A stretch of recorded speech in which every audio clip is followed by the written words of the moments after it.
Semi Blassoud, Head of Business Development chez Ericsson Tunisie. Bonjour. Bonjour. اليوم حضرنا conférence très intéressante تحكي على Smart City, les cités intelligentes, la connexion à Internet.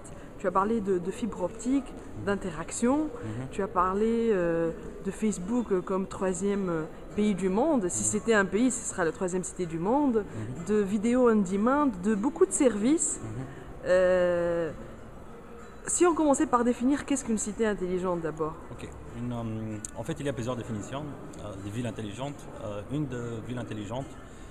Une des définitions, une ville intelligente, c'est une ville durable, c'est une ville qui respecte l'environnement, c'est une ville qui économiquement elle est viable, afin d'éliminer la fracture numérique. C'est-à-dire, lorsqu'on parle de ville intelligente, on parle de systèmes, on parle des outils, on parle de machines, on parle de personnes qui sont intelligentes ou qui communiquent ensemble. Le but, c'est avoir une meilleure gestion des solutions et des ressources de cette ville. Que ce soit la gestion du trafic ou du transport public, le bus, que ce soit l'accès aux informations et à la connaissance, que ce soit l'accès aux médias et aux loisirs, à partir de la télévision numérique, à partir de la vidéo sur demande, que ce soit aussi le e-learning ou l'accès à l'enseignement à distance, que ce soit du télétravail, que ce soit la sécurité, qui est quelque chose de très important par rapport aux personnes et aux biens. D'accord. On veut simplifier beaucoup la chose. Je vis dans une cité intelligente. Si par exemple j'arrive à payer mes factures Tasteg ou Sonnet via Internet, je à distance à l'université par Internet, je réserve mon ticket mon de ticket train, de métro par internet ou par mobile par mobile, oui. ولا نجم نريزيرفي عرض نتاع السينما بالموبيل ولا نجم نمشي نتعشى في ريستورون par mobile. C'est ça معناها ونبدا انا نحوس في الشارع et en même temps je suis connecté de partout. C'est ça معناها le concept. Autre chose très importante, c'est que lorsqu'on parle de ville intelligente, on parle de ville qui respecte l'environnement, c'est-à-dire il faut une meilleure gestion des ressources comme l'eau, l'électricité, le gaz. Un exemple, les compteurs d'électricité, les détecteurs, tout ça c'est manuel, on a besoin de quelque chose qui est automatique. Donc une ville intelligente, c'est une ville qui communique, où les gens ils communiquent, mais d'une façon optimisée et d'une façon continue. C'est-à-dire avoir un haut débit. Haut débit, tout en étant écolo. Tout en écolo. C'est pourquoi Ericsson a lancé le modèle d'affaires TCO2. C'est par rapport aux corrélations de termes TCO, Total Cost of Ownership, les frais, les totaux de possession, et CO2, c'est-à-dire on réduit l'émission de dioxyde de carbone. Ou le modèle qu'a lancé Ericsson, est-ce que Halito بديتو cité, c'est un modèle théorique? Non, c'est un modèle qu'on a lancé. En fait, c'est un simulateur qui prend en considération différents paramètres. Et ça dépend de l'attitude, et ça dépend de l'attitude du consommateur. Le consommateur, que ce soit en domicile ou à l'entreprise, ça dépend des services qu'on va offrir, que ce soit de la télévision numérique, vidéo sur demande, partage de fichiers, vidéoconférence, ça va être aussi des social networking. Et par rapport à ça, le challenge c'est quoi? C'est d'avoir une bande passante à haut débit pour chaque accès. C'est-à-dire avoir une pénétration à 100% et continue. Et nous, on prend ces paramètres-là pour faire le design de la topologie du réseau, la configuration IP, la configuration des fibres optiques, et tout en préservant l'environnement, c'est-à-dire en réduisant l'utilisation des dioxydes de carbone.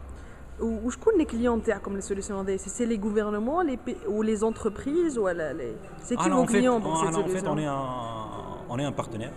Ouais. Ericsson, elle peut proposer la solution clé en main, comme on a fait dans plusieurs projets dans le monde, ou on peut proposer être une partie de la solution.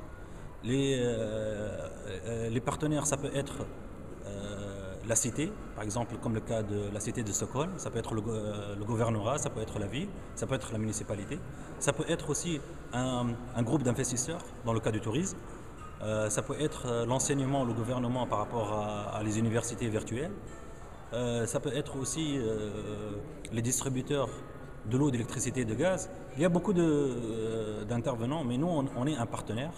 On aide à la faisabilité, on aide à le maintien, parce qu'une ville intelligente, c'est une ville qui dure. On parle d'investissement lourd, de 5 à 10 ans, il faut gérer toute l'infrastructure. Donc il faut quelqu'un qui a la compétence pour faire ça. D'accord. Et un modèle best study, une smart city, t'as mal déjà, ou c'est déjà trop tôt pour parler de ça? Une ville intelligente dans notre région, je prends le cas de l'Égypte, où ils ont commencé avec le tourisme. Il y a le projet de IMAC par Ghalib, il y a Seh el-Hashish, il y a aussi Fatouche. Il y a quelques exemples en Égypte. On a aussi l'Afrique du Sud on a fait un projet socio-économique pour une ville de la Coupe du Monde à Johannesburg. Il y a l'exemple le plus intéressant, c'est celui de Stockholm. Ça fait plus que 16 ans qu'il vit. On a d'autres exemples où on parle par exemple d'une partie d'une ville intelligente, un aéroport intelligent où on gère de façon intelligente, comme le cas de Miami. Donc il y a beaucoup d'exemples. Il y a aussi le projet Marine en Émirats. Donc il y a quelques exemples qui marchent.